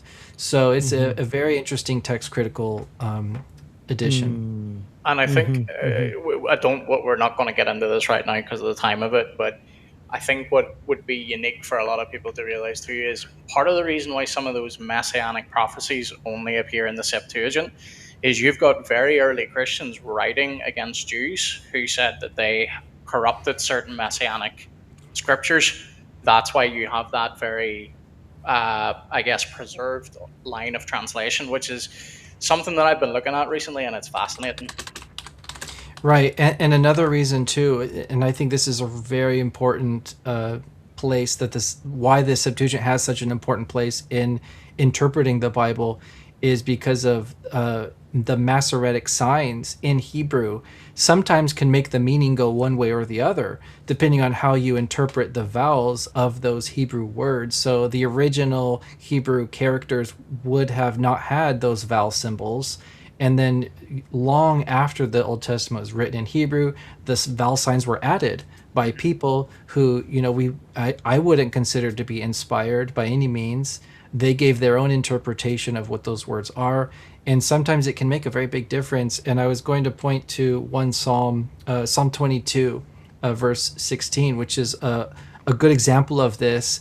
There's a word there in Hebrew which can either mean lion, like a lion, or it can mean pierced my hands and feet. Yep. And so how the Septuagint comes into play is it shows you how Jews understood the vowels to be what those words were before the time of Christ. And so it's a very good helper if you're trying to interpret that Hebrew text and there's a word that can go one of different ways. You can check the Greek, which Greek has vowels. There's no question about what these words mean. You can look at that and you can say, oh, here's how 3rd century Jews understood this text. And when they do support Christological prophecies, it's a really big deal for Christians because it means not only do Christians interpret these prophecies from the Hebrew text, but even Jews did before the time of Christ. So it's very powerful for apologetics. If you're looking for prophecies of Christ, the Septuagint will give you pre-Christian Jewish support for a lot of those prophecies. There's a couple passages that are coming to my mind too, and you may not know offhand, Philip, but there's one in Ephesians where Paul talks about Christ giving gifts among men, I think is how it puts it in the New Testament. But if you're looking in our Old Testament, it says he receives gifts. Do you happen to know if the Septuagint is the one that does it actually say he's giving gifts there, or is that just something Paul kind of translated uniquely himself? I can check the reference. Do you know the reference in Ephesians? I can just check the passage. Because I'm curious. I don't know offhand, but I could look it up. I've got my New King James cross-reference Bible here, so. There you go. And Layman's on it too, so. So yes, Ephesians chapter 4. When he ascended on high, he led captivity captive, gave. What is it though? What's the Ephesians 4:8, and he's quoting Psalm 68:18. Yeah, Psalm 68:18. Right? Yeah, let's check it out. So Ephesians says, when he ascended up on high, he led captivity captive and gave gifts unto men. But regardless of what the answer here is, this is the kind of thing I like to do. I like to find out. I like to do some sleuth work. There's another passage where Jesus is, it says how the prophets called him a Nazarene. And it's like, what exactly is that referring to? Yeah. But there's a really neat connection, and the New King James actually makes it. It has to do with the book of Judges, actually. And I think it might have to do with the birth of Samson, if I remember correctly. And a really interesting tie-in there. And I think in the Greek Septuagint, you sometimes see connections there. And it makes sense why the New Testament writers were picking up on these connections. Yeah. Right. So, absolutely. Just before you go to that, Ephesians says, when he ascended up on high, he led captivity captive and gave gifts unto men. Psalm 68:18 says, thou hast ascended on high, thou hast led captivity captive, thou hast received gifts for men. Okay. Yeah. So this is Psalm, in the Septuagint, it's Psalm 67. The Psalms, some of the Psalms are That's the other offset thing by you what do. you have You to got to keep that get in the mind. right psalm, yeah. Yeah, so it says the chariots of God are 10,000-fold, thousands of those flourishing. The Lord is among them in Sinai in the holy place. Having gone up to the high place, you took as prisoners a body of captives. You received gifts in a person. Yes, indeed, those resisting to cause them to dwell there. So you received Yep. So gifts. that's not. It doesn't sound like that's a case of like Paul. It's not a Septuagint right. text that's really Right. at play here. This is Yeah, it something could else be that's at play. Something else, yeah. And it typically in this situation, I would grab my critical edition of the Septuagint, look at the apparatus, and see if maybe there is a Septuagint version that has that variant in it. We know that there are different recensions of the Septuagint, That's true. and it's always good That's true. to check the apparatus if you can. Yeah, that's a good point. That there's a lot of little things, and again, sometimes it's things that would have been known in Paul's world and in the first century that we're not as familiar with now, or not even aware Right. of. So Right. that's why having the more information at your disposal, the better when it comes to some of Right. these questions. Yeah, and there's one example I can give you, just if you're interested. Let me find the reference really quickly.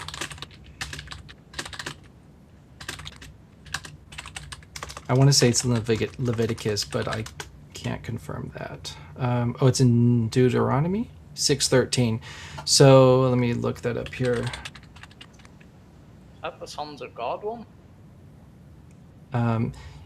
It's the one where it says, "Fear the Lord your God, serve Him only." Oh, Yeah, so this one. that's it. Yep. Yeah. So when Jesus quotes from this, he says, "You shall worship the Lord your God, and Him only shall you serve." But that word worship is fear in the Hebrew text. And if you check the Septuagint, like for example the Lexham or the Newrome Press, it'll also say fear. But if you check the apparatus of the Septuagint, you'll see that Codex Alexandrinus has worship and not fear. So that's something interesting to keep in mind. Did Jesus misquote the Old Testament by saying fear instead of worship? Well, maybe not, because we do have at least one manuscript of the Septuagint that says worship. So he may have been quoting from a Septuagint recension that's different than what ours are based off of. But things like that are so interesting, and you got to check the apparatus sometimes.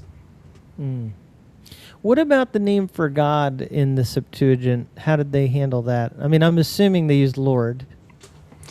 Yeah, this is a whole topic that's actually really fascinating. And the short answer is it's inconclusive. Nobody knows exactly what the original Septuagint had. In the extant manuscripts, it uses the nomina sacra, so it has like the first letter for Kyrios, and then the last letter, and then a little line above it. So they don't write the name Kyrios, but it sort of denotes, the Lord, and it gives it this special honor as recognizing the divinity.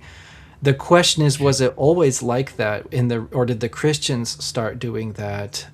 Interestingly, there are some Dead Sea Scrolls that are a recension of called the it's called the I'm going to think of it later, but it's a recension of the Septuagint, and they actually use the Paleo-Hebrew form of the name of God in its Greek text. So it's Greek. Then when it says Lord, it's in Paleo-Hebrew script. It's not the script of Hebrew that we're used to seeing.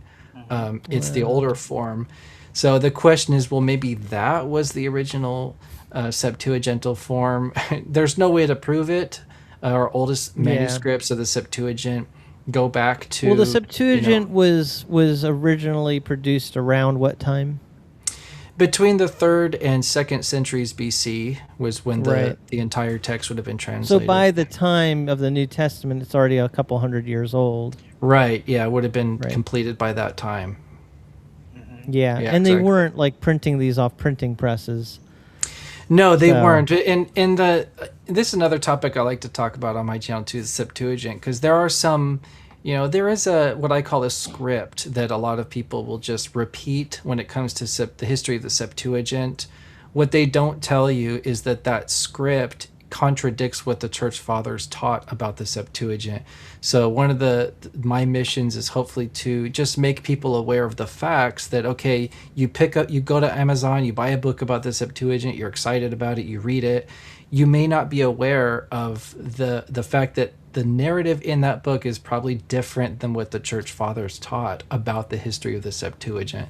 So I don't tell people what to believe about it, but I think being aware of both narratives is important.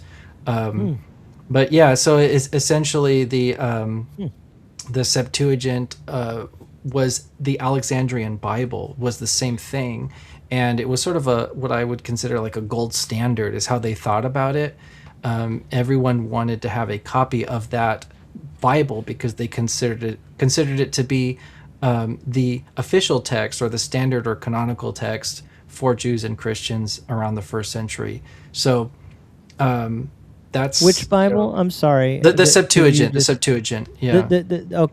Okay. And that would have been, I'm guessing, because Greek was the common language. It was like the Koine Greek is like the language that people were writing. I mean, the New Testament was spread in this language, so that's like having the King James in English. It's like this is a great translation to have.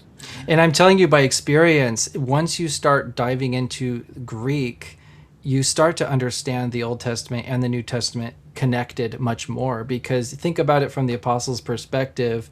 The most accessible version of the Old Testament was the Septuagint. For most people at the time in the East and the West, and even in Judea, Greek would have been spoken. So that's the Old Testament that really connects the Hebrew Old Testament to the New Testament. It's sort of bridged through the Septuagint. And so when you start diving into Septuagintal Greek and vocabulary, it really unlocks a lot of things in the New Testament, connects it back into the Old Testament in a very profound way. So I never study the Hebrew alone without studying the Septuagint next to it, because they really make a connection to the New Testament. Now, I know we moved on slightly in conversation, but here's something that I use a lot with cults. So in Hebrews 1:6 it says, "And again, when he bringeth the first begotten into the world, he saith, and let all the angels of God worship him." Now, that's quoting in the Septuagint, Deuteronomy 32:43, which says, "Let all the angels of God worship him." That is not in, Masoretic Hebrew or, any of the critical text. So that is something that gets lost even in our Bible today, because some people will read that and then say, well, where's this being quoted from in the Old Testament? And you go back and you read Deuteronomy 32:43 and you don't quite see it. Because I think it renders it something. Is it something to do with Israel? I believe. Actually, the New King James has a footnote that says Deuteronomy 32:43, comma LXX. Yeah. It's telling you their Septuagint. Yep. To look to the Septuagint. Mm-hmm. Right. Good job, New King James. Probably that Orthodox committee member made sure to put that in there. Could be, yeah, could be. But yeah, that's a great point. A lot of times you can see these prophecies in the New Testament being backed by the Septuagint. Yep. And very important ones. Well, it's there again. We forget this. Like just like we use English translations, we just think that's the Bible. Right. To some people, to many people, in the first century, that would have been the Bible. Now, that wasn't the only translation. I mean, you did have Hebrew scriptures. There were people who read and used those, obviously. So it's not like we only look to the Greek, but the Greek was definitely, and as you've pointed out here, the Greek gives us access to maybe looking in a window into the Hebrew that we don't necessarily see as clearly if we're only looking at what we have today in the Hebrew manuscripts. Right. Now, I know that there's probably, for some people, maybe even listening, but that's maybe controversial. But I think one of the things that's coming out in our conversation is when you look at the New Testament, there's some usage of the Septuagint. So on that level, I think it makes a case for, not that that's the only text you want to look at. And I actually am curious. It sounds to me, talking to you, Philip, like you are the kind of person who likes to look at multiple sources. So you're probably the kind to look at a Masoretic text, Old Testament, and a Septuagint, and you probably use both. But I'm curious, when it comes to the Bible that would be kind of a go-to for you, do you have a translation that tends to be the one that you gravitate to the most? Yeah, so I would... Especially I'm thinking in English. Yeah. So for my devotional readings, I use the Orthodox Study Bible. The only complaints that I hear about it from Orthodox is that it sometimes follows the Masoretic text and not the Septuagint. In my experience, that's very, very rare in the Orthodox Study Bible. It almost never follows the Masoretic text. And even if it does, it's not a big deal to me, because the Masoretic text is still valuable and is still the Bible. It's one of the transmission lines of the Old Testament. So it's not like that invalidates it for me. But I don't use that for any scholarly academic kind of work. For my videos, I very rarely will ever quote from the Orthodox Study Bible, because I just need something truer to the Septuagint if I'm quoting from the Septuagint, and I need something truer to the Masoretic text if I'm quoting from the Masoretic text. So you'll see in my videos, if I'm ever quoting from the Septuagint. What's uh-oh? We're losing people here. No, we're not. Are you still there, Layman? We're all here. I don't have him on my end. He's right here. It's on my end, guys. I'm sorry. Something's you're happening a little, weird on my end, and I lost pixelated, Philip on my end. Tim, can you hear me? Oh, I'm the one who's glitching. Yes. Jump out and come back in. There you go. Yeah, try that. Sorry. Okay. Dear. I need to jump out. Jump out and come back in. You see, even seems all right, don't delayed. mind me. I'm just going to jump out here. Yeah. Anyway, you were saying, Philip, you don't use it for videos. Yeah, so if I'm quoting from it just depends on the purpose of the quotation. If it's, I always like to take a peek at both texts just to make sure there is no big variant, especially if it's for apologetics. You don't want to be quoting from the Septuagint against a King James onlyist. It's not the right text to use in a debate with that person. So, for them, it's just not the right text. Yeah, exactly. So you want to use the right text for the job. Most often, I will quote from the New King James Version for everything, just because it's the text that sort of everyone can at least respect. If there is this particular Septuagintal variant that I want, I'll quote from Lexham English Septuagint. But for devotional OSB. Oh, there he is. Yeah. Although he's still very grainy. Still grainy. Yeah. Can you hear us, Tim? Uh-oh. Am I still not coming in well? I think Sounds there's a delay. good, but it's grainy. Yeah. Tim, Oh. tell well, me you know what, whenever guys? you can hear this. I think we're gonna. I can hear you fine. Right All right, now. well then. Yeah, right. Well, can you hear Philip? Yeah, I can hear everybody currently. Oh, okay. Okay, great. Yeah, but since we are reaching the 2-hour mark and we were starting to have technical difficulties, it might be a good time to start to wrap up here anyway, and we can probably resume this conversation and talk about other stuff too with Orthodox Philip if he would like to come back on, because this is really interesting stuff. Yeah. Yeah, it's a lot of fun. Yep. Sorry about that, everybody. I don't know what happened on my end, but I guess my computer was telling me that I need to wrap up the conversation because my daughter actually is going to bed, and I do need to leave real soon here to say goodnight to her. So.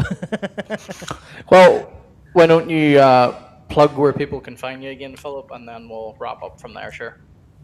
Yeah, just on YouTube, Orthodox Philip. That's my YouTube channel. Do videos on the Bible, the Septuagint, early Christian iconography, other Orthodox related topics. I focus a lot on good information for apologetics purposes, but everyone is welcome there. It's not a very hostile channel, but you'll find a lot of biblical Protestants like me. Yeah, yeah. Everyone's welcome there. I try to give a healthy Orthodox perspective on things, and do with that what you will. Yep. But that's what we believe, and I do my best to represent that, quoting from the fathers. You'll see a lot of references to the church fathers, scriptures, and so on. Mm-hmm. And you've started doing more live streams now too. I did do one live stream, yeah, and it was. I used the wrong program for that, so I'm going to try again sometime and hopefully do a better job with that. You're probably not planning to use this software now that you've seen how well it works. Yeah, I don't know. I heard that StreamYard is good, so I'll give that a try. It is, but StreamYard's very pricey. At least I find it very pricey compared to this. Oh, okay. Yeah, so maybe it will be this one, yeah. Yeah, we'll look into the prices between a few of them. Like a lot of people like using Riverside. It's not as popular, but it gives you a lot of the same stuff. But I think you can only have up to like 8 guests on it. So. Oh wow, it's still a lot. 8 guests, nice. Maybe you could answer this question quickly, since there was one question. Are the differences in the Masoretic text and the Septuagint minor? I would say no. They are pretty major. With relation to the variants you'll see in the New Testament, they're pretty more extreme. Like, for example, there's a whole prayer, a beautiful prayer from Esther in the Septuagint version of Esther. And it's an absolutely beautiful prayer that's just completely missing in the Masoretic text. So was it inserted? Was it removed? The answer depends on who you ask. But it seems like there was a transmission line of Esther that contained prayers by Esther, which you're completely missing out on if you're reading a Masoretic text translation. But there are other things like that throughout the whole Old Testament, just little pieces of things that are missing or added. I think Jeremiah is like 10% smaller in the Septuagint, which is interesting, and it's rearranged. There are different arrangements of the parts. And those other books of the Old Testament, right? That a lot of us refer to as the Apocrypha. Right. That's part of the Septuagint. Yes. If you get a Septuagint translation, it'll come with more books. Yeah, you'll have Tobit, Judith. You'll have Wisdom of Solomon, Wisdom of Sirach. You'll have the books of Maccabees will be in there. Mm-hmm. At least some of them.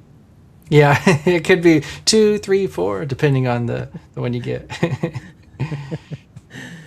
All right. Well, thank you so much. Thank you for having me. Philip. Yeah. Always very enriching, just to learn all this stuff, as I said, from an inside perspective. And we'll be having next week. Tim Nichols is going to be talking with us more about the spiritual world, and that's my alley. Yeah, that's Layman's getting really excited about that. And at the end of the month, we have Philip Nation, Bible publisher with Thomas Nelson. So that's really up my alley, Bible publishing. So we got a lot of variety. But I also want to thank the audience for being here and giving good input. And I apologize that my video cut out. So. Well, I was going to say too, I think Tony joined us for like the first minute of the stream and then just fell asleep. I think you're right. Yeah. He made a valiant effort. He did. He's usually chiming in a lot more, yeah. But in fairness, it's like 2 a.m. there, so. Yes, it is. Yes, just after. Yeah, yeah. So I'm glad you stayed awake, Layman. Good job. Oh, I'll be awake for several more hours, so. And you know, where Philip is, sun hasn't even set, has it? Oh, no, he's awake. No, yeah.